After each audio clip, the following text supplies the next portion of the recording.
Bonjour à toutes et à tous, bienvenue sur la chaîne, ça me fait plaisir de vous retrouver en cette semaine.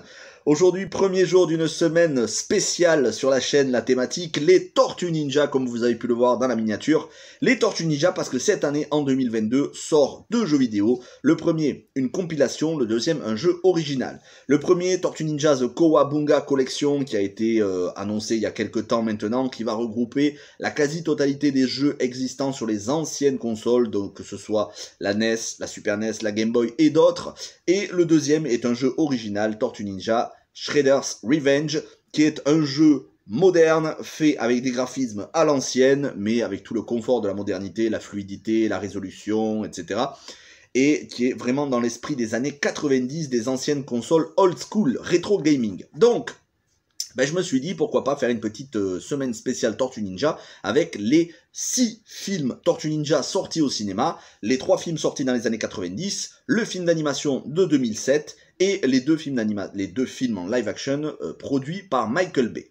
Et donc on commence aujourd'hui avec le premier de la trilogie Tortue Ninja sorti dans les années 90, Teenage Mutant Ninja Turtle, réalisé par Steve Barron, et qui est, ma foi, un film de mon enfance que je regardais quand ça passait à la télé. J'en garde des souvenirs, des images très précises de moi, enfant, dans le canapé, en train de regarder Tortue Ninja des après-midi de vacances. Je pense que si vous êtes comme moi des années 80-90, que vous avez dans la trentaine, voire la quarantaine, vous avez aussi le même genre de souvenirs, et on a aussi grandi avec les figurines Tortue Ninja, les figurines articulées. Moi, je possédais les figurines des différentes tortues, j'avais pas Shredder ni Splinter, mais j'avais les 4 tortues. D'ailleurs, je sais même pas s'il y avait une figurine Splinter, mais en tout cas, j'avais les tortues, Michelangelo, Donatello, Raphaël et Leonardo. Donc, retrouver dans ces films-là le design des tortues qui est quasiment le même que les figurines, ça faisait tellement plaisir, on avait l'impression que nos figurines, on les voyait articulées en vrai, mais qui parlaient, qui faisaient du ninjutsu. Donc c'était un régal, c'est un vrai plaisir des années 90. Je vais pas dire un plaisir coupable parce que le film n'est pas un nanar. Ça reflète ce que l'on faisait dans les années 90, c'est-à-dire un film avec du feel good, sans prise de tête, avec beaucoup de liberté d'expression, parce qu'il y a des choses que l'on dit dans le film, même humoristiques, que je ne pourrais pas répéter parce qu'aujourd'hui ça ferait scandale. Mais voilà, à l'époque, on pouvait dire des choses. À un moment donné, on a Casey Jones, le personnage qui lance une petite insulte qui aujourd'hui serait considérée comme homophobe, mais qui à l'époque ne l'était pas. Vous voyez, c'était juste anodin, c'était comme ça. Donc c'était une autre époque. C'était les années 90, une époque où il faisait bon vivre, où on se prenait pas la tête, où il n'y avait pas cet élitisme de se dire il faut que le film soit irréprochable à tous les niveaux. Non, on prenait ce qu'on nous donnait, on regardait ça avec des yeux d'enfant, un petit peu comme les adaptations de jeux vidéo. D'ailleurs, ça s'en rapproche beaucoup, hein, parce que il y a eu tellement de jeux vidéo que les gens connaissent plus les jeux vidéo que les comics, même si beaucoup connaissent la série animée. Hein, ça a d'abord été des comics, puis ensuite une série animée, et en même temps, il y a eu pas mal de jeux vidéo sur toutes les plateformes, notamment chez Nintendo. Mais c'est vrai que voilà, on pourrait rapprocher ça un petit peu des adaptations de jeux vidéo parce qu'on est dans le même esprit, les années 90, sans prise de tête, à peu près la même époque que Super Mario Bros, bon, qui n'est pas une réussite.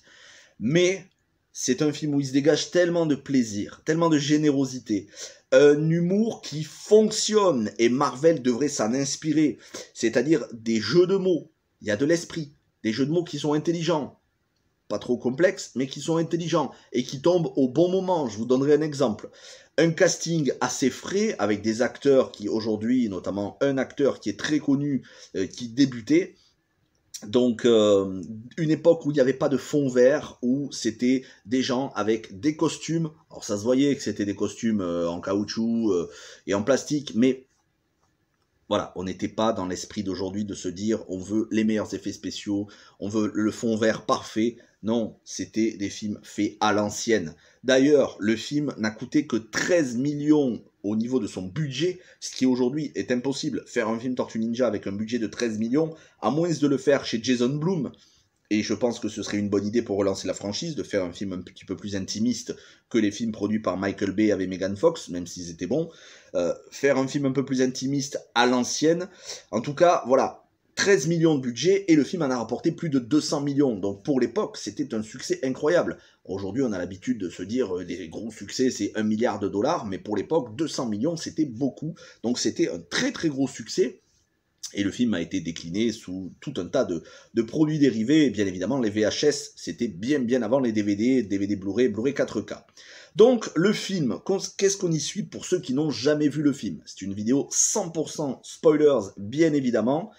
Alors, on y suit 4 tortues mutantes qui ont muté à cause d'un produit dont on en apprendra un petit peu plus dans la suite, même si déjà dans ce film-là, on en apprend un petit peu sur les origines. Elles ont muté, ainsi qu'un rat venu du Japon avec son maître a été assassiné, le maître de ce rat, le propriétaire de ce rat. Il a évolué, il a grandi et il a trouvé la parole et il a appris des arts martiaux de son maître.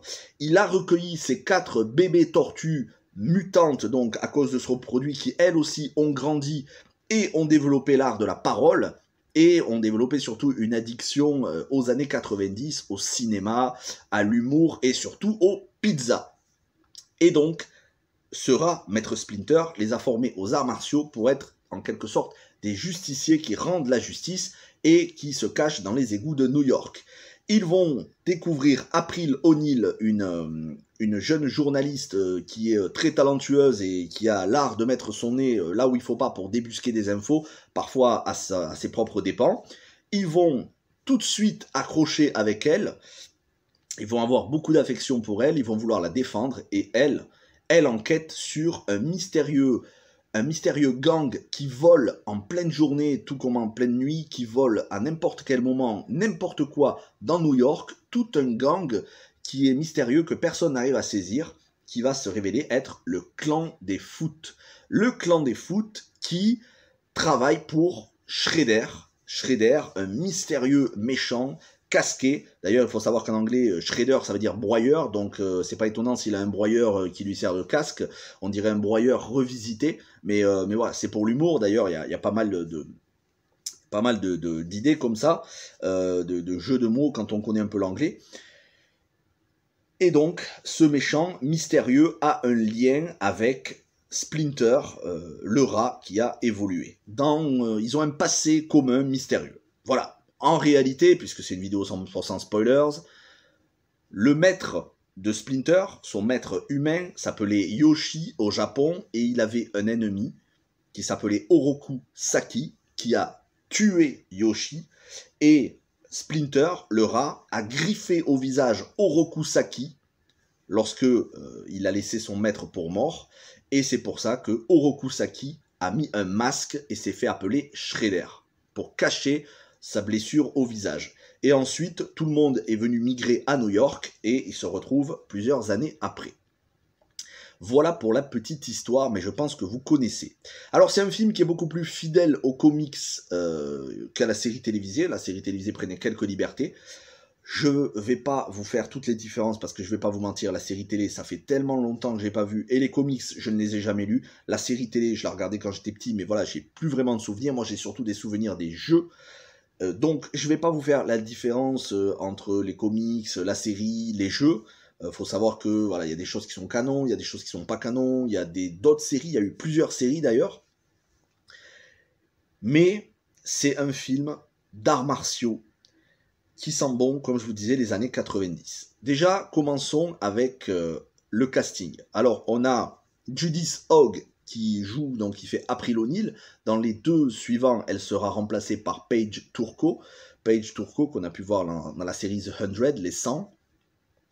Judith Hogg qui n'est pas très connue après ça.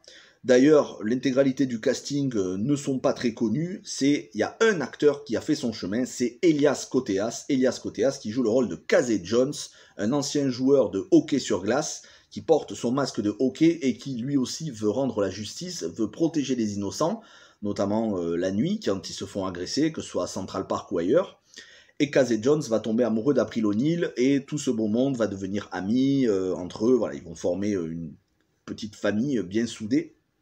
Elias Koteas, qui donc débutait dans ce film-là, ensuite on a pu le voir joué pour beaucoup, notamment Bienvenue à Gattaca, notamment pour Fincher dans L'étrange histoire de Benjamin Button, et surtout dans un excellentissime film de Martin Scorsese, Shutter Island, ou alors on est bien à des années-lumière des Tortues Ninja, hein. Dans Shutter Island il est plutôt flippant, là il est très jeune dans les Tortues Ninja, d'ailleurs c'est quand vous regardez maintenant et quand vous regardez dans les Tortues Ninja, vous voyez quand même la différence d'âge, hein. Il a pris 30 ans, voilà, ça se voit, mais ça reste un très très bon acteur qui ressemble un petit peu d'ailleurs à Christopher Meloni de New York Unité Spéciale, ça c'est pour la ressemblance. En dehors de ce casting, ce qu'on peut retenir, c'est Domino's Pizza et Burger King. C'est un film qui reflète profondément la culture américaine. Les tortues, donc, qui portent des noms en rapport avec les différents peintres et artistes italiens, hein, donc Raphaël, Leonardo pour Leonardo da Vinci, Michelangelo pour Michel-Ange, et Donatello. Donc, ils sont fans de pizza. Et en l'occurrence, des Domino's Pizza dans le film. Donc voilà, c'est cette chaîne de pizza qui faisait un petit peu fantasmer, qu'on voyait dans les films quand on était jeune, qui aujourd'hui est en France. Je peux vous dire le nombre de pizzas que j'ai mangé à Domino's Pizza, tout comme Pizza Hut, je compte même plus. Mais voilà, c'était la contre-culture américaine, tout comme Burger King. On a longtemps fantasmé sur Burger King qui n'était pas dispo en France. Maintenant, ça fait des années que Burger King est arrivé de nouveau sur le sol français en remplaçant la chaîne Quick. Il reste encore quelques Quick, mais c'est surtout des Burger King. Et donc, on a ça. On a ça dans le film, on a notamment les membres des clans des foot qui sont des jeunes désœuvrés qui cherchent une famille. On les voit on les voit s'amuser sur des bornes d'arcade dans le repère des clans des foot, donc encore années 90, aujourd'hui rétro gaming. On les voit donc s'entraîner sur des bornes d'arcade à jouer, à faire du skate. Le skate, c'est vraiment le sport des années 90. Et on les voit manger du Burger King. Ensuite, on voit notamment Raphaël, il me semble, qui va au cinéma voir Critters. Critters, le film d'horreur, avec les créatures. Donc, vous voyez, c'est un film qui reflète profondément la culture américaine de ces années-là. Donc, rien que pour ça, déjà, ça apporte un vent de fraîcheur et un vent de nostalgie. Au-delà de ça, c'est un film qui est plutôt bien joué, hein, que ce soit April O'Neil ou Casey Jones, les acteurs-actrices qui les jouent sont bons. C'est pas ridicule dans les dialogues, à aucun moment. Ça se prend pas trop au sérieux, mais c'est pas parodique du tout. Hein. On n'est pas sur un nanar. Vraiment, les Tortues Ninja, la trilogie, c'est pas du tout un nanar. C'est sérieux, mais léger. Plutôt pour les enfants, même si les adultes vont s'y retrouver. Donc, un scénario qui est plutôt fidèle aux comics, qui... faut le dire, il est agréable à suivre, il y a des rebondissements, et même quand on connaît le film, moi je compte plus le nombre de fois que j'ai regardé le film, même quand on connaît le film, on ne s'ennuie pas, on a hâte de voir, et on craint un petit peu pour les personnages. D'ailleurs, il y a de l'émotion, quand les tortues vont être séparées de Splinter, parce que Splinter va être kidnappé par le clan des foot, et détenu par Shredder, on va s'inquiéter, on sait que Splinter reste en vie, mais on s'inquiète pour lui.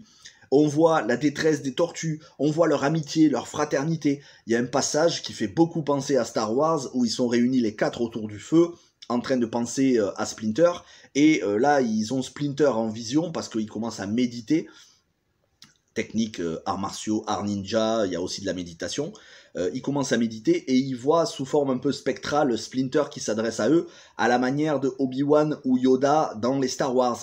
Et c'est normal, on est au début des années 90, l'influence de Star Wars est extrêmement forte. Star Wars, avec notamment le Retour du Jedi, se termine en 83. On a encore énormément de cette influence au cinéma. Un petit peu philosophie on va dire bouddhiste, orientale, asiatique, tout ce qui est arts martiaux, tout ce qui est méditation. Donc on va avoir de l'émotion, on va les voir pleurer, verser des larmes. Alors c'est bien évidemment c'est quelques gouttes d'eau qui coulent sur du caoutchouc, hein. On le voit très bien que c'est des costumes en caoutchouc, mais il y a une certaine authenticité. C'est peut-être le mot qui ressort le plus du film, il y a une authenticité à voir des acteurs qui ont enfilé ces costumes-là. C'est tellement plus crédible et tellement plus agréable de regarder que des CGI sur fond vert faits par ordinateur, parce que malheureusement les films de Michael Bay, on y reviendra dans le courant de la semaine, ils sont bons, mais beaucoup trop d'effets spéciaux, et puis le design des Tortues Ninja est assez moche. Alors que là, le design, il est sympathique. Ils ont une bonne bouille, comme on dit. Comme dit l'expression, ils ont une bonne bouille, ils ont une gueule sympathique. Au-delà de ça, c'est un film qui est très bien géré au niveau de l'humour, et comme je vous disais, je prends une blague intelligente. À un moment donné, ils se battent dans la maison de campagne d'April O'Neil, le clan du foot, le clan des foot vient, les agresse et casse tout dans la maison et sont obligés de s'enfuir.